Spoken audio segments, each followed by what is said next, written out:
Demi menjaga pemilu damai, tokoh agama dan masyarakat Muara Enim menghimbau untuk selalu menghargai perbedaan dan ikut mengawasi proses pemilu agar berjalan lancar dan aman.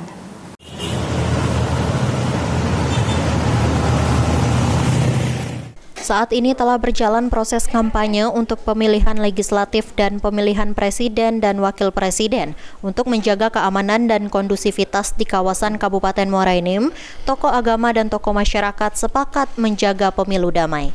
Untuk menjaga perdamaian dalam proses pemilu dibutuhkan peran serta masyarakat dan menjunjung tinggi perbedaan dalam pemilu, terutama pada saat kampanye.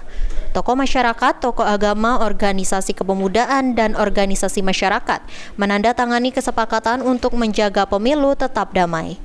Ketua Forum Kerukunan Umat Beragama Muara Enim menekankan untuk menjaga keamanan dan kenyamanan dalam pemilu.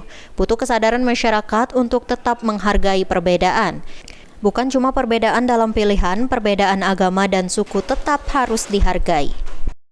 Kita jaga adalah masalah persatuan kesatuan yang dibina dari melalui kerukunan. Kapan kita bisa rukun? Ketika kita menghargai dan menghormati perbedaan. Dalam pemilu pasti kita berbeda.